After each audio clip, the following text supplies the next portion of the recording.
sama-sama mungkin kasih ASI 6 bulan gitu ya, tapi ketika kita nyusuin langsung sama itu ngasih ASI gitu ya, itu berbeda. Itu dua hal yang harus dibedakan gitu. Dan di sini aku mau jelasin kenapa hari ini tuh aku mau jelasin kenapa kok harus nyusuin langsung supaya.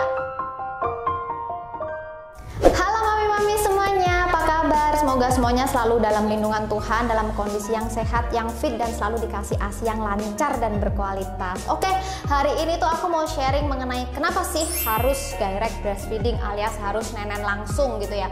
Karena aku lihat sekarang jujur semakin sedih, banyak banget mama-mama di sini tuh yang tidak menyusui anaknya langsung gitu ya.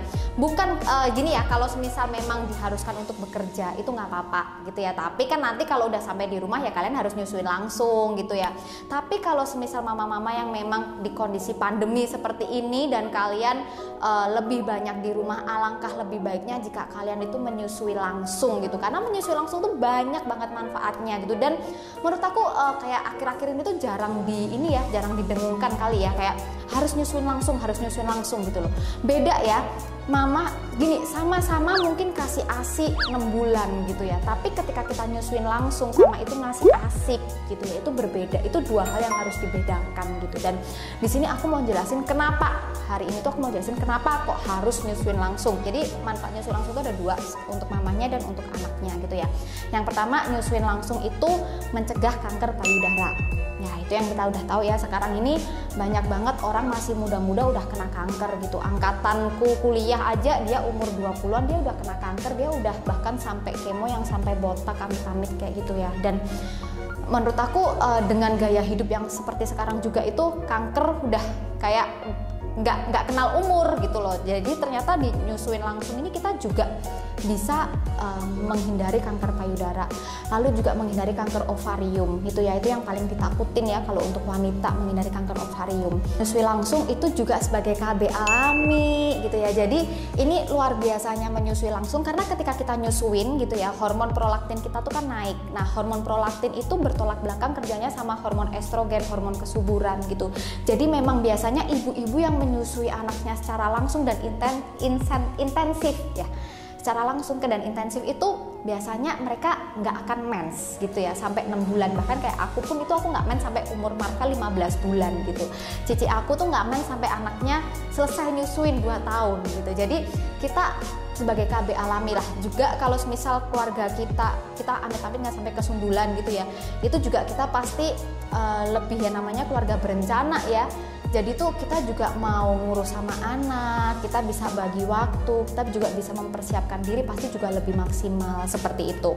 Lalu ya berikutnya juga menyusui langsung ini mengembalikan ukuran rahim ke semula dengan lebih cepat gitu, karena ketika kita nyusuin itu kan biasanya kerasa ya ada sengkring kayak gitu. Nah itu sebetulnya kontraksi itu yang kayak apa ya, bikin rahim kita tuh kembali ke ukuran normal lebih cepat seperti itu.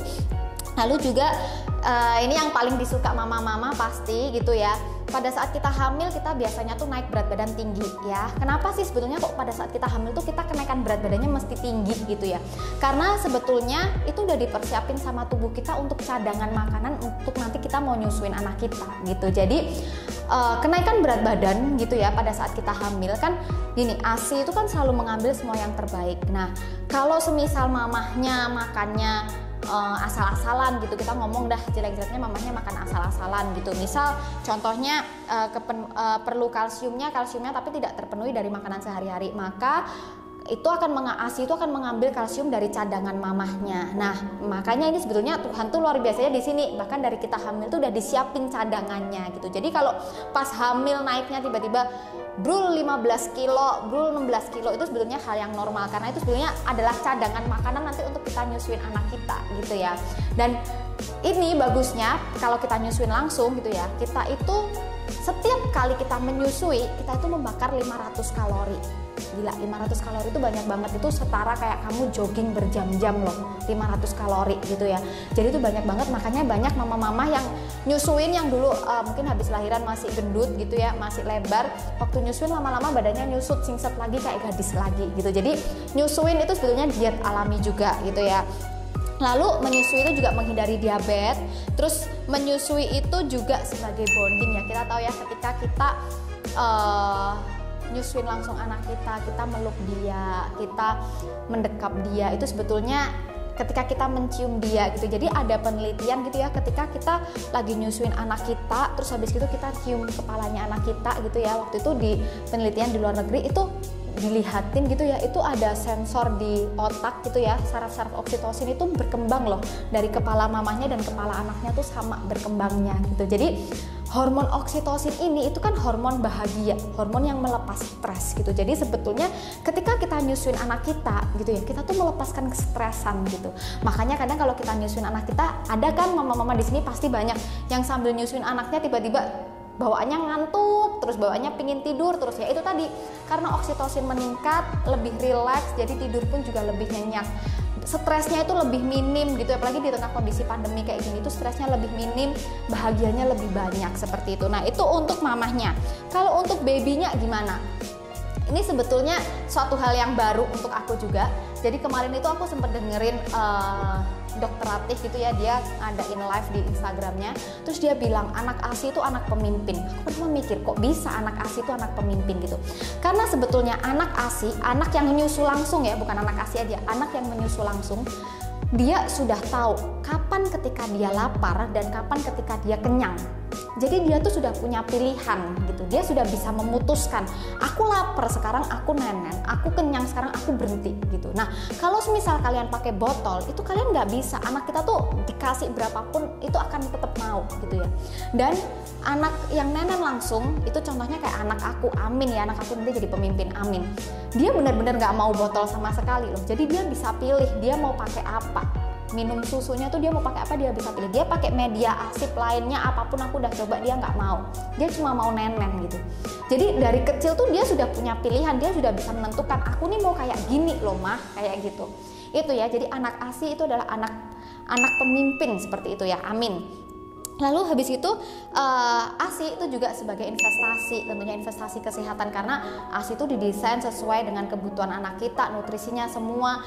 Terus juga ASI itu sebagai fondasi gitu ya. Jadi kenapa harus ASI, kenapa harus nyusui langsung ya, karena itu dia ada investasi kesehatan, dimana ketika kita nyusuin anak kita secara langsung sampai 2 tahun, dan kita tahu di mulut anak kita tuh ada sensor sesuai dengan kebutuhannya dia. Jadi mungkin ASI yang dibutuhkan anak aku hari ini sama ASI yang dibutuhkan anak aku besok itu udah berbeda kandungannya dan bisa menyesuaikan sesuai yang dibutuhin anak kita gitu.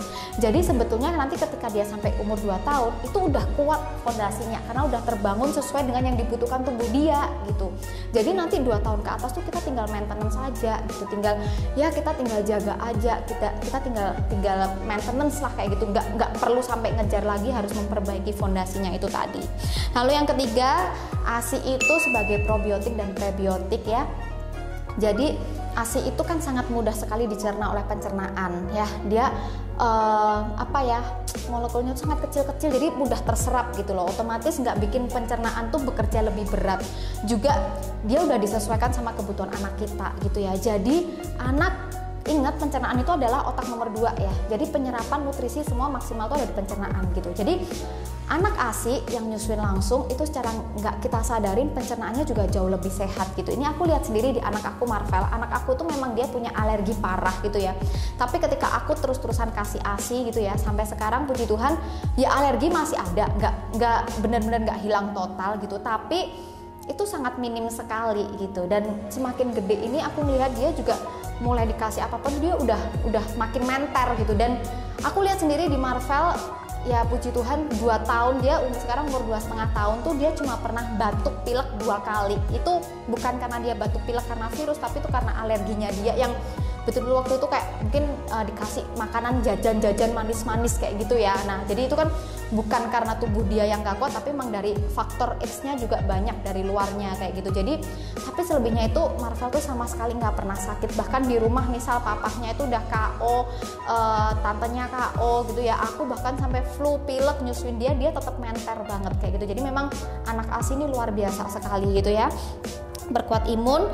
Lalu juga ASI itu jelas dia lebih steril gitu ya, dia lebih higienis, dia juga pada saat kita nyusuin tuh kita nggak perlu ribet-ribet ya, kita nggak perlu bersih-bersihin karena ASI sendiri udah mengandung antibakteri. Jadi sebetulnya anak ASI itu juga jauh terhindar dari infeksi gitu ya. Banyak kan juga kalau misal nyusuin nggak pakai, misal nyusuin pakai botol itu juga ada kecenderungan untuk dia gampang tersedak kayak gitu. Nah kalau di ASI ini tidak seperti itu. Jadi sebetulnya banyak banget manfaat ketika kita bisa direct breastfeeding. Terus juga untuk bayi-bayi yang prematur kayak gitu ya, yang lahir berat badannya kurang, ketika kita nyusuin langsung tuh secara nggak kita sadarin kita mendekap anak kita. Ketika kita mendekatkan diri, ada skin to skin yang tersentuh, itu sebetulnya dia juga mengaktifkan sel-sel gitu ya di dalam tubuhnya dia, itu juga bisa meningkatkan penambahan berat badannya dia seperti itu. Terus lagi kalau manfaatnya ASI apa ya, suhu ASI ya, suhu ASI itu fresh banget kalau kita nenenin langsung ya. Aku pernah tuh waktu aku pipis gitu ya, tiba-tiba tuh aku LDR, jadi itu netes-netes gitu, dan aku kaget karena itu hangat, betul-betul kayak air hangat gitu ya. Dan makanya mungkin kalau kita mau manasin ASI pun suhunya cuma boleh 37 sampai 40 derajat, sesuaikan dengan suhu ASI gitu. Nah, kenapa sih daripada ribet-ribet untuk manasin, kenapa nggak kita langsung dari pabriknya aja, dari sumbernya, nggak usah manasin loh, suhunya lebih stabil, lebih fresh, dan tentunya kalau nggak ada perubahan suhu juga nilai-nilai gizinya nggak ada pengurangan seperti itu, gizinya tuh maksimal kayak gitu ya. Jadi manfaat nyusui langsung tuh ya itu tadi, kamu dapat gizi yang maksimal, dapat suhu yang fresh, yang hangat, yang langsung sesuai dengan suhu tubuh mamahnya kayak gitu. Terus juga ASI itu hemat, udah jelas pasti, praktis ya, karena kamu nggak perlu beli botol, nggak perlu ganti botol, nggak perlu beli sabun cuci ya, nggak perlu steril kayak gitu, tuh udah pasti hemat banyak. Kalau kamu hitung-hitung coba sabun botol itu sebetulnya kayak kita beli berapa sih, tapi kalau dihitung-hitung itu sebetulnya boros juga loh kayak gitu. Misal kamu sehari kalau pakai botol tuh pasti paling nggak kita butuh 8 botol gitu ya, untuk bisa gantian cuci steril kayak gitu, dan juga listriknya apanya. Tapi kalau nyusuin langsung tuh hemat, nggak perlu hal-hal seperti itu gitu ya. Dan juga ASI ketika kita nyusuin langsung itu yang sering kita abaikan adalah menyusui langsung itu capek ya. Karena apa? Ketika anak kita nyusu langsung, dia tuh sebetulnya lagi latihan otot-otot rahang dan otot pipinya dia gitu ya. Itu juga sebetulnya bekal nanti untuk dia empati, dia makan, dan juga bekal dia supaya dia lekas ngomong gitu, cepet nanti belajar ngomongnya gitu. Aku terbukti sendiri di anak aku Marvel, tapi tanpa gangguan lainnya loh ya, dengan catatan tanpa screen time seperti itu ya, kita tetap maksudnya aktif ngajak ngomong gitu. Anak aku Marvel tuh dia 18 bulan dia udah bisa ngomong kalimat gitu, dia udah bisa ngutarain apa, mau ngomong apa kayak gitu. Itu luar biasanya direct breastfeeding, karena ketika dilatih terus ototnya, kalian perhatiin deh anak-anak yang nenen langsung itu kebanyakan ketika nenen dia akan berkeringat, parah keringatnya. Nah kenapa kok bisa? Ya karena itu tadi, gerakin otot-otot di sini tuh capek, dia sama kayak olahraga gitu ya, sama kayak kita lagi fitness, kita latihan otot kita tuh lama-lama akan terbangun ya kan, otot kita makin lama makin kuat. Nah itu sama, nyusui langsung tuh kayak gitu, dengan otot dia semakin terlatih, dia semakin pinter ngomongnya, semakin pinter makannya seperti itu. Lalu yang terakhir ya tentunya direct breastfeeding, nyusuin langsung itu adalah golden ticket untuk kelulusan ASI 2 tahun. Kok bisa? Karena selalu ada permintaan dari anak kita, selalu ada permintaan yang natural ya, permintaan yang alami gitu, dan permintaan itu tidak bisa digantikan sebetulnya. Kayak kita mau pakai media pompa ya bisa, tapi media pompa tuh nggak ada sensornya yang sesuai gitu loh. Jadi jangan disamakan ketika anak yang nenen langsung sama anak yang full ASI gitu ya. Memang bagus, tetap bagus ya, secara quality tetap bagus. Tapi gini loh, kalau misal kalian nyusuin langsung tuh ini benar-benar bisa disesuaikan, anak kalian tuh lagi butuh apa tuh benar-benar bisa disesuaikan gitu. Anak kalian nanti usia berapa, itu kandungan ASINya juga disesuaikan dengan kebutuhan anak kalian ketika anak kalian tuh nyusu langsung gitu. Dan itu tidak didapat dari anak kalian kalau cuma minum ASI gitu. Makanya di sini aku sangat menyarankan mama-mama yang memang working mom gitu ya, yang kalian mau nggak mau kan tetap harus kasih pakai media lain gitu ya, itu nggak apa-apa. Tapi ketika sampai di rumah utamakan untuk nyusui langsung. Tapi mama-mama di sini yang selama pandemi ini banyak di rumah, tolong kalian harus nyusuin langsung, karena itu benar-benar manfaat yang sangat luar biasa, tidak hanya untuk anak kalian tapi juga untuk kalian sendiri. Oke. Thank you sharingnya hari ini. Semoga ini bisa membukakan mata kita gitu ya. Oh iya ya, aku udah lama nggak nyusuin langsung, aku pengen nyusuin langsung kayak gitu. Dan juga bisa membantu kita, mungkin kalau misal kita dulunya udah salah jalan gitu, kita bisa ngingetin orang sekitar kita supaya jangan sampai salah jalan gitu ya. Jadi nyusuin langsung itu sangat luar biasa sekali, dan pastikan kalian ibu-ibu di sini kalian harus wajib nyusuin langsung anak kalian. Oke, thank you sharingnya hari ini. Bye bye.